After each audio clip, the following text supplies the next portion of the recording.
आदरणीय दर्शकों, बहन और भाइयों, आपका मेरे YouTube चैनल एच मलिक पर हार्दिक अभिनंदन है।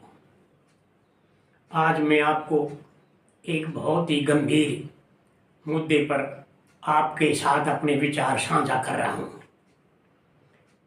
यह एक प्रचलन बन गया है कि हमारे देश का युवा और उनके अभिभावक अधिकतर विदेशों में जाने के लिए तत्पर रहते हैं। उन्हें जुनून लगा रहता है और वे वहाँ जा कर के अधिक से अधिक धन कमाते हैं, लेकिन उनके सामने बहुत भारी कठिनाइयाँ भी आ जाती हैं। जैसा कि इस प्रसंग में जिसका मैं जिक्र कर रहा हूँ, वो प्रसंग है निमिषा प्रिया का, जो एक है हमारे भारत की, दक्षिण भारत की, एक केरला की एक जिले की रहने वाली थी, जो नर्स थी, जो धन के लालच में और विदेश जाने के जुनून के लालच में अविवाहित रहते हुए वहाँ चली गई। 2008 में वहाँ गई और उसने वहाँ जाकर कोई छोटी मोटी नौकरी की। और फिर क्या हुआ, उसको 2011 में वो वापस भारत आई और वहाँ आज से आकर के उसने एक ऑटो ड्राइवर जिसका नाम टॉमी थॉमस था, 2011 में शादी की और फिर वो अपने पति के साथ वापस यमन चली गई। 2012 में उनके एक बच्ची का जन्म हुआ। 2014 में वे थॉमस और अपने बच्चे सहित वो भारत वापस आ गए। इसका मूल कारण ये रहा कि थॉमस ने भी वहाँ छोटी मोटी नौकरी की, लेकिन 3 सदस्यों के परिवार का भरण पोषण वे नहीं कर पाए। इसलिए आर्थिक तंगी से तंग होकर के थॉमस अपने पुत्री के साथ भारत वापस आ गया। लेकिन प्रिया का जो जुनून था धन कमाने का और विदेशों में आनंद लेने का, वो उसको वहीं रोके रखा। उसने इस जुनून के लिए अपने भारतीय संस्कृति के कई सिद्धांतों की अवहेलना भी की। और वहाँ पर जहाँ पर ये रहती थी वहाँ हूतियों का शासन था, जो एक बहुत ही आतताई कौम है, जो अमेरिका से भी निडर थी और वहाँ इसको काम करना पड़ा। वहाँ रह करके इसने सोचा कि भाई बहुत अच्छा कमाने का साधन है, तो उसने एक अपनी क्लिनिक खोलने का विचार बनाया। जैसा कि आपको पता है, दूर के ढोल सुहावने होते हैं, तो उसे भी वहाँ के यमन के जो ढोल थे वे बहुत ही सुहावने लगे। उसने निश्चय किया कि मैं यहाँ एक क्लिनिक खोलूँगी और काफ़ी मात्रा में धन दौलत कमाऊँगी। और वो वहाँ रहने लगी और उसने अपना क्लिनिक भी खोला। लेकिन यमन के कानून के अनुसार कोई भी विदेशी वहाँ कारोबार नहीं कर सकता। अतः उसने अपने पति टॉमी थॉमस के एक मित्र जिसका नाम था वो मेहंदी जलाल, उसके साथ मेहंदी तलाल के साथ मिल करके एक क्लिनिक खोलने का निश्चय किया। क्योंकि वहाँ उसको अकेले में रहना पड़ा, इसलिए उसे वहाँ काम करने में बहुत कठिनाई हुई और वहाँ का कानून भी इजाज़त नहीं देता था। इसलिए वो वहाँ उसे एक मुस्लिम कारोबारी जिसका मैंने अभी जिक्र किया है, वो था मतलब मेहंदी तलाल, उसके साथ उसने एक कॉन्ट्रैक्ट मैरिज किया ताकि वो दिखा सके कि मैं यहाँ की नागरिक हूँ और मैं एक व्यापार कर सकूँ। इस तरह वो वहाँ काम करने लगी। लगभग 10 वर्ष तक ठीक ठाक चलता रहा, परंतु जैसा 2014 में वहाँ गृह युद्ध हुआ और हूतियों ने इस क्षेत्र पर कब्जा कर लिया और इस गृह युद्ध के दौरान भारत ने अपना दूतावास वहाँ बंद कर दिया और अपने जितने भी नागरिक थे उन सबको वापस बुला लिया। लेकिन इस बहन के कारण इस धन दौलत के चक्कर में ये प्रिया जो ना वहीं रही। और कुछ समय के बाद उसका जो है ये है पार्टनर था, बिजनेस पार्टनर, जिसका नाम मैंने बताया मेहंदी तलाल, वो लालच में आ गया और उसने क्या किया, उसने इसके साथ धोखाधड़ी शुरू कर दी, इसका शोषण किया, इसको परेशान किया, इसको बंधक बनाया और इस यहाँ तक कि उसका पासपोर्ट भी उसने जब्त कर लिया। तो इस सब से वो काफ़ी परेशान हुई, काफ़ी तंग हुई। अतः उसने पिंड छुड़ाने के लिए, अपना पासपोर्ट वापस लेने के लिए काफ़ी कोशिश की, लेकिन वो इसमें कामयाब नहीं हुई। परंतु फिर उसने एक बहुत ही अत्यंत खतरनाक खेल खेला कि उसने एक दिन ये सोचा कि इसको मैं क्योंकि मैं नर्स हूँ, इसको नींद की डोज की गोलियाँ मैं दे देती हूँ ताकि ये बेहोश हो जाए और मैं अपना पासपोर्ट लेकर के वापस अपने देश चली जाऊँ और वहाँ मैं सुरक्षित हो जाऊँ। लेकिन क्या पता था कि उसके भविष्य में क्या लिखा हुआ है। तो जब उसने नींद की गोलियाँ दी तो ये डोज जो है ना अत्यधिक दिया गया, जिसके कारण जो है वो मेहंदी तलाल की मृत्यु हो गई। और फिर उसका एक साथी था, जिससे मतलब निमिषा प्रिया का एक साथी था अब्दुल हनान, उसके साथ मिल करके ऐसा आरोप लगाया गया है कि उसने उसके टुकड़े टुकड़े करके पानी की टंकी में फेंक दिया और वो पासपोर्ट लेकर भागने की कोशिश करी, परंतु उसे पकड़ लिया गया और 2020 में स्थानीय अदालत ने उसे मौत की सज़ा सुनाई। उसने वहाँ के सुप्रीम कोर्ट में भी अपील दायर की, लेकिन वहाँ के सुप्रीम कोर्ट ने भी 2023 में उसकी अपील को खारिज कर दिया।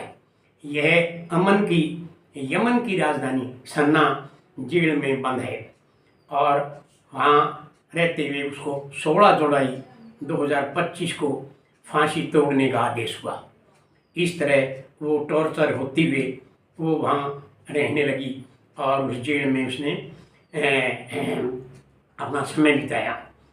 और यमन की एक विशेष बात बता दूं कि वहाँ फांसी की सज़ा जो है वो लटका करके नहीं की जाती, लेकिन वहाँ बहुत बुरा हाल है, टॉर्चर किया जाता है पहले और बाद में फिर उसको ज़मीन पर लेटा करके उसकी पीठ पर डॉक्टर निशान लगा देते हैं और वहाँ गोली मार करके उसको जो है ना मृत्यु सजा दी जाती है। अब इसका दूसरा भाग शुरू होता है, इसको बचाने के प्रयास शुरू हो गए। हालांकि इसकी भी कई गलतियां थी, लेकिन फिर भी मानवीय आधार पर कई संगठनों ने काफ़ी प्रयास किए, भारत सरकार ने भी प्रयास किए, यद्यपि वहाँ भारत का कोई दूतावास नहीं है और भारत ने विदेशों से संपर्क किया, विशेषकर ईरान से तथा कई अन्य धर्मगुरुओं से संपर्क किया और इसको बाइज्जत छुटाने की कोशिश की। भारत के सुन्नी शिया धर्मगुरु अबू बकर के प्रयास, जो कि 94 वर्षीय थे, इसने वहाँ के एक गुरु यमन के सूफी संतों से संपर्क किया और मुख्य था शेख हबीब उर हाफिज, जिसको उसने मनाया और वहाँ की सरकार पर थोड़ा दबाव बना और इस दबाव के कारण इसकी 16 जुलाई 2025 को जो फांसी देनी थी वो स्थगित कर दी गई। हालांकि तलाल का जो परिवार था वो चाहता था कि फांसी का मौत का बदला मौत ही होना चाहिए, लेकिन एक प्रावधान वहाँ की सरकार में, वहाँ के न्यायालय में है कि जिसको हम कहते हैं ब्लड मनी। ब्लड मनी का ऑफर क्या होता है? ब्लड मनी क्या होता है? जब कोई पीड़ित पक्ष दूसरे आरोपित पक्ष से कुछ पैसे लेकर के उसको माफ़ कर देता है तो वहाँ की कोर्ट उसे बरी कर देती है, इसी को ब्लड मनी कहा जाता है। तो ये प्रोग्राम चलता रहा, कुछ धर्मगुरुओं की सहायता से, कुछ भारत के धर्मगुरु थे, कुछ यमन के गुरु थे, उन्होंने $1 मिलियन अर्थात लगभग 8.5 करोड़ रुपए का ब्लड मनी की तैयारी की और वहाँ की सरकार और वहाँ के जो पीड़ित तलाल परिवार को संतुष्ट किया। हालांकि वो सहमत नहीं हुए, परंतु फिर भी उन्होंने समय दे दिया और इस कारण उसकी फांसी की सज़ा टल गई। ऐन वक्त पर यानी 16 जुलाई 2025 को जो फांसी देनी थी वो अनिश्चित काल के लिए स्थगित कर दी गई। जो गुरु थे, धर्म गुरु थे, जो भारत के धर्म गुरु थे अबू बकर, उन्होंने कुरान की आयत 178 का हवाला देते हुए बताया कि इस्लाम में रहमत का दरवाज़ा बंद नहीं होता है, इंसान से बड़ा कोई भी दुनिया में धर्म नहीं है। तो उन्होंने आगे तर्क दिया कि धार्मिक दायरे में रहकर समाज के कानून को मानवीय बनाना चाहिए। लड़की हत्यारी नहीं, पीड़ित है, उसने जानबूझकर उसको कत्ल नहीं किया, अपने बचाव में परेशान होने के कारण उसने किया, ये इरादा कत्ल नहीं है। 15 जुलाई 2025 को दिल्ली हाई कोर्ट में भारतीय सरकार ने कहा कि हम इस मामले में कुछ नहीं कर सकती, केवल ब्लड मनी देकर ही उस लड़की को बचाया जा सकता है, जिसके लिए उसका परिवार, तलाल का भाई जो है वो बिल्कुल भी सहमत नहीं था। और फिर शरिया कानून के अंतर्गत ये प्रावधान है ब्लड मनी का। शरिया का अर्थ होता है सही रास्ता, शरिया का मतलब सही रास्ता दिखाना। तो भारत के कुछ धर्म गुरुओं तथा दूसरे कुछ धर्म गुरुओं ने एक संस्था बनाई जिसका नाम उन्होंने IARMP, Indian association for release of मिनीशा प्रिया, और इन्होंने इस संस्था के माध्यम से ब्लड मनी इकट्ठा करना शुरू किया और तलाल परिवार से भी संपर्क जारी है। मोहब्बत व इंसानियत की मुसलमानों में लहर उठी, परंतु ये दुख का विषय है कि कोई हिंदू संगठन, हिंदुत्व के जो ठेकेदार बने हुए हैं, इस हिंदू लड़की को बचाने के लिए आगे नहीं आए। और अब आज की खबर है कि हमारे सुप्रीम कोर्ट ने एक 6 सदस्यीय दल वहाँ भेजने का प्रावधान किया है। ये दल वहाँ जाएगा, वहाँ की सरकार से और वहाँ के पीड़ित पक्ष से बात करेगा और ब्लड मनी स्वीकार करने के लिए वो उनको तैयार करेगा। ये जो गंभीर घटना है, इससे हमें, ये केवल घटना नहीं है, इससे हमें कुछ सबक भी सीखना है। पहला सबक तो ये सीखना है कि हमारे युवाओं में, हमारे देश के युवाओं में जो विदेश जाने का जुनून है और अधिक से धन कमाने का जो जुनून है, वो सोच समझ कर करना चाहिए, क्योंकि विदेशों में केवल विदेश है, भारतीयता वहाँ नहीं है। यहाँ भारत में रहकर भी बहुत कुछ किया जा सकता है, कमाया भी जा सकता है, जिंदगी का आनंद भी लिया जा सकता है। भारत एक लगभग विकसित देश हो चुका है। दूसरा सबक जो हमें सीखना है वो ये है कि देश में ऐसे ही सांप्रदायिक सद्भाव की जरूरत है, जैसा कि मुस्लिम संगठनों व धर्म गुरुओं ने दिखाया है। आज हमारे देश में सांप्रदायिक तनाव बना हुआ है, इसलिए इसमें हम मुसलमान भाइयों का धन्यवाद करते हैं कि उन्होंने एक ऐसी पहल की है कि हिंदुओं को प्रेरित करने के लिए, ये दिखाने के लिए कि ये देश हमारा है और हम इसके लिए सभी हिंदू भाइयों को अपने बड़े से बड़े त्याग करने के लिए तैयार हैं।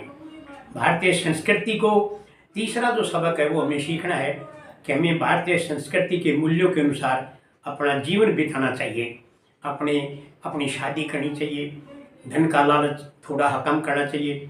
विदेशों में जो ये चार में जो दूर के ढोल सुहावने हैं, उनसे थोड़ा बच के रहना चाहिए। ये है, इस प्रकार से इसका मैंने एक निष्पक्ष विश्लेषण किया है, जिसके अंदर हमें कुछ पाठ सबक सीखने की भी आवश्यकता है, जो भारतीय युवाओं के लिए एक प्रेरणा स्रोत का काम करेगा। मैं इस अवसर पर सभी धर्म गुरुओं और मुस्लिम संगठनों व भारत सरकार का धन्यवाद करता हूं कि उन्होंने एक हिंदू लड़की को बचाने के लिए काफ़ी प्रयास किए। अब भविष्य में क्या होगा, वो बचेगी या नहीं बचेगी, सुरक्षित भारत आएगी या नहीं आएगी, ये तो भविष्य के गर्भ में है। और ये केवल तभी हो सकता है जब तलाल का परिवार, विशेषकर उसका भाई जो है, वो इस बात पर सहमत हो जाए कि वो ब्लड मनी स्वीकार कर ले और उसे माफ़ कर दे। यमन में एक प्रावधान है, अगर कोई पीड़ित पक्ष किसी दूसरे आरोपित पक्ष को से ब्लड मनी लेकर के उसको माफ़ कर देता है और उसका वकील कोर्ट में यह शपथ दे देता है, तो कोर्ट उस व्यक्ति को माफ़ कर देती है और उसे बरी कर देती है। अब केवल एक ही चांस बाकी है ब्लड मनी का। भारत सरकार और अन्य धर्मगुरु इसके लिए प्रयासरत हैं। भगवान से प्रार्थना है कि ये अपने इस प्रयास में सफल हों और वो हमारी एक हिंदू लड़की, भटकी हुई हिंदू लड़की मैं कहूँगा, उसे बचाया जा सके और वो भारत में आकर के अपनी भारतीयता का परिचय दे और यहाँ आकर के अपना कारोबार संभाले। आपको ये वीडियो कैसा लगा? मैंने काफ़ी निष्पक्ष विश्लेषण करने का प्रयास किया है। आपको ये वीडियो अगर अच्छा लगा तो उसको शेयर ज़रूर कीजिए, ताकि हमारे देश के युवाओं को जो विदेशों का चार्म है, विदेशों का जुनून है और जो धन कमाने का जो जुनून है वो थोड़ा ठीक हो जाए और वे अपने जीवन को सुरक्षित रख सकें और निमिषा प्रिया की तरह उन्हें ये बहुत भारी जो कष्ट है वो ना झेलना पड़े। धन्यवाद। Thank you very much.